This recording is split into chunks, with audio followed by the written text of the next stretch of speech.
नमस्कार दोस्तों, welcome to C for career. Guys review करेंगे निफ्टी बैंक निफ्टी। जानते हैं कल निफ्टी की एक्सपायरी वाले दिन क्या हो सकता है। गाइस देखिए, सबसे पहले तो बैंक निफ्टी को समझते हैं।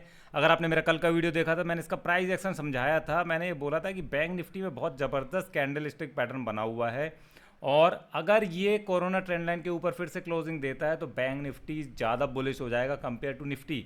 और आज एग्जैक्टली वही हुआ है। बैंक निफ्टी का जब हम डिस्कस कर रहे थे कि इसने अपना ये काम कर दिया है, तो इसके नीचे का खतरा ख़त्म हो गया है। और अगर नीचे का खतरा खत्म हो गया है तो ऊपर के रेंज खुल जाती है गाइस। तो रेंज का ब्रेकआउट हुआ है बैंक निफ्टी में, and which is a very good sign of reversal. And दूसरा, मेरा जो एनालिसिस गाइस, उसकी एक्यूरेसी आप यकीन मानिए 80 to 90% के ऊपर चल रही है। जो लोग मेरे प्रीमियम ग्रुप से जुड़े हैं उनको ये चीज़ पता है। सो यहाँ पर हमने जो एनालिसिस किया है, जो मैं कल आपको डिस्कस कर रहा था कि बहुत अगर ऐसा सेटअप बन जाता है तो एक बहुत ही ज़बरदस्त ट्रेंड रिवर्सल का साइन मिलेगा। और मैंने आपको एक चीज़ बोली थी कि इस लेवल के ऊपर अगर कैंडल क्लोज हो जाती, जो कि थी 54,400 के आसपास मैं बात कर रहा था, उसके ऊपर क्लोज हो जाती है तो एक ट्रेंड शिफ्टिंग का पहला सिग्नल आएगा। लोअर लोज लोअर हाई, लोअर लोज लोअर हाई, लोअर लोज बन रहा था, और एक छुटकू सा डबल बॉटम ब्रेकआउट भी होगा। तो ये सब चीज़ें हो गई हैं। इसका मतलब ट्रेंड रिवर्सल है। इसका मतलब कल भी मार्केट अच्छा कर सकता है ऊपर की तरफ, और 56,357 तक के लेवल टच हो सकते हैं बैंक निफ्टी में।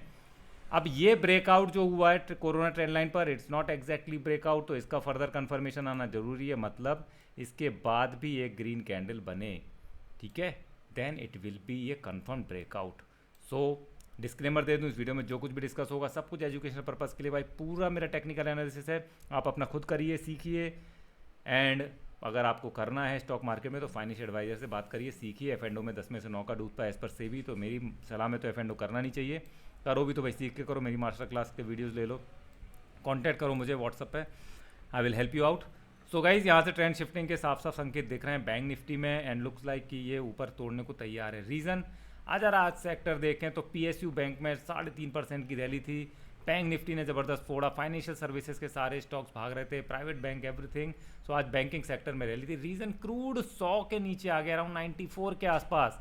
ये बहुत बड़ा ट्रिगर है गाइज। और विक्स विक्स एक फियर का इंडिकेटर है, that is also came down, 17 के नीचे आ गया, 7.5-8% का डाउन है यहाँ से। और करेंसी में भी इंप्रूवमेंट हुआ है। तो सारे मैंने आपको 3 फैक्टर बताए हैं, आईएनआर, विक्स एंड क्रूड, अभी आज के जो चल रहा है सिनेरियो। और चौथा सबसे बड़ा फैक्टर है ईरान यूएस के वॉर की पीस डील की कोई पॉजिटिव अपडेट।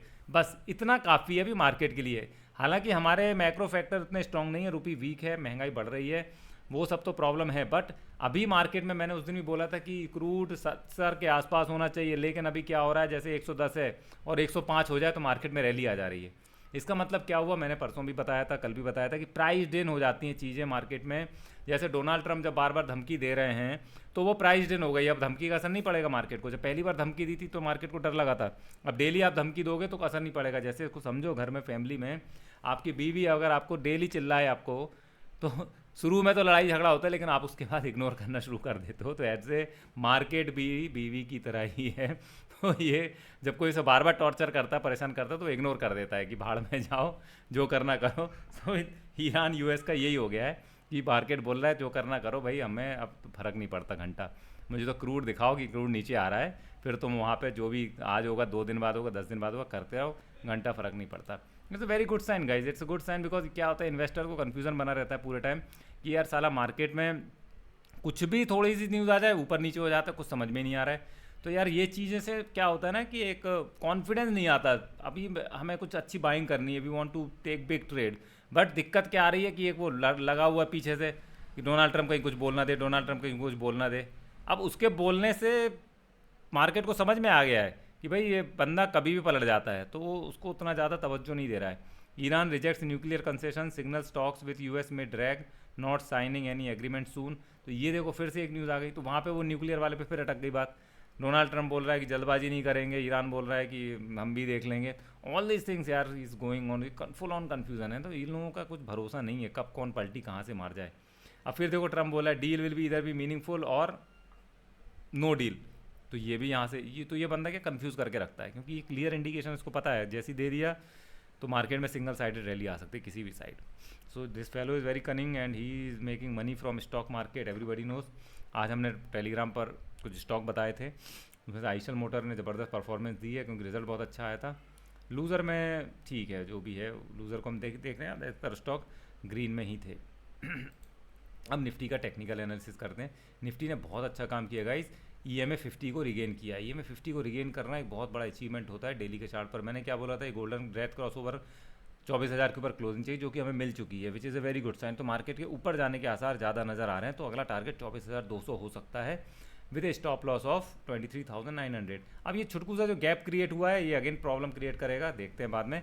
यहाँ पर एक छोटा शॉर्ट टर्म क्रॉसओवर होने की संभावना नज़र आ रही है। अगर आज आप एडवांस डिक्लाइन रेशियो देखेंगे तो अधिकतर स्टॉक ग्रीन में ही बंद हुए हैं, एंड ग्रीन में बंद हो रहे हैं मतलब बुलिशनेस है मार्केट में, ठीक है। सो 24,050 का रेजिस्टेंस है, 24,050 के ऊपर 200 पॉइंट का फर्दर मूव पॉसिबल है। अभी भी दिल्ली दूर है, इतनी जल्दी हम डिसाइड नहीं कर सकते कि मार्केट में ट्रेंड रिवर्सल आ रहा है, but still chances are there कि मार्केट कुछ रेंज को तोड़कर ऊपर जाने की कोशिश कर रहा है, which is a very good sign.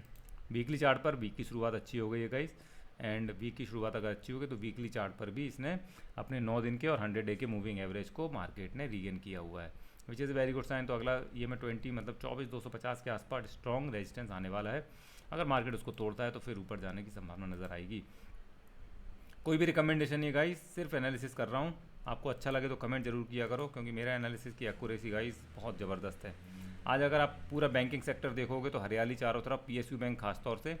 और मैंने बोला था कि अगर ऑयल में कमी आएगी, ऑयल में बढ़ोतरी आएगी, तो बैंकिंग सेक्टर में सबसे बड़ा इम्पैक्ट आता है, और आज बैंकिंग सेक्टर ने फोड़ दिया सुबह सुबह। और मैंने एक्सिस बैंक वगैरह कुछ बताए हुए थे, ICICI बैंक वगैरह की बुलिश नज़र आ रहे हैं, तो उनमें भी अच्छा खासा मूवमेंट आ चुका है। अब यहाँ पर बैंकिंग का जो अगला है, यहाँ पर मैं समझा देता हूँ। तो वही जो रेजिस्टेंस यहाँ पर नज़र आ रहा है 54, 56, 340, 50 के आसपास, that is the level where market bank Nifty will try to go. 56, 350 के आसपास जाने की कोशिश करेगा, ठीक है। वहाँ पर एक रेजिस्टेंस लगा हुआ है, अगर इसको तोड़ता है तो फिर एक बड़ा मूव आ सकता है, बिकॉज ये जो स्विंग है ना, तो ये यहाँ से W का ब्रेकआउट हुआ है, तो ये यहाँ तक आने की कोशिश करेगा गाइस, ठीक है।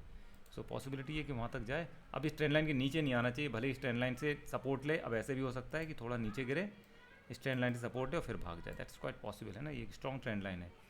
सो बैंक निफ्टी भी बुलिश नज़र आ रहा है, एंड हाल फिलहाल है ना, शॉर्ट टर्म के लिए बुलिश है, एंड निफ्टी भी शॉर्ट टर्म के लिए बुलिश नज़र आ रहा है। अब US ईरान में किस तरह की अपडेट आती हैं, क्या क्रूड फिर से 100 के ऊपर पहुंचेगा, उस पर नज़र रखिए guys, and that is very important. दूसरा, सेक्टर्स पर फोकस करिए। देखो यार, मार्केट में अगर नहीं करना मत करो, बट सेक्टर्स को पकड़ो। अभी देखो रियल्टी कैसे भागता है, रियल्टी सबसे ज़्यादा पिटा था। कुछ भी ग्लोबल सेंटीमेंट में पॉजिटिवनेस आएगी, रियल्टी फोड़ेगा। ऑटोमोबाइल फोड़ता है, क्यों, रिजल्ट अच्छे आ रहे हैं। सो यहाँ से क्या हो रहा है कि यार चीज़ें ट्रिगर मिल रहा है, बस ट्रिगर मिल रहा है। और 6 अभी देखो आइशर मोटर 6% रैली दे रहा है यार। 6% बैंक में साल भर लगता है रिटर्न लाने में। सो हमारे प्रीमियम ग्रुप से ज्वाइन करिए, आपको काफ़ी अच्छा वहाँ से सीखने को भी मिलता है। So hope this video will help you. Like comment share करिए, एंड एक बार लेट अस सी कि FII DI का डेटा आ गया है, और US इंडिया ट्रेड डील अगर हो जाती है तो वो भी एक बहुत बड़ा मार्केट के लिए का ट्रिगर होने वाला है, एंड अगर वो हो जाती है तो मज़ा ही आ जाएगा। FII DII देखते हैं कुछ डेटा अपडेट हो गया है कि नहीं। यहाँ पे नहीं हुआ तो आप मेरा टेलीग्राम देख लेना, टेलीग्राम इंस्टाग्राम पे जरूर जुड़ जाइए, मैं आपको अपडेट कर दूंगा, ठीक है ना। अभी यहाँ है नहीं है, अभी आए नहीं, बाकी फ्राइडे तो सेलिंग ही थी।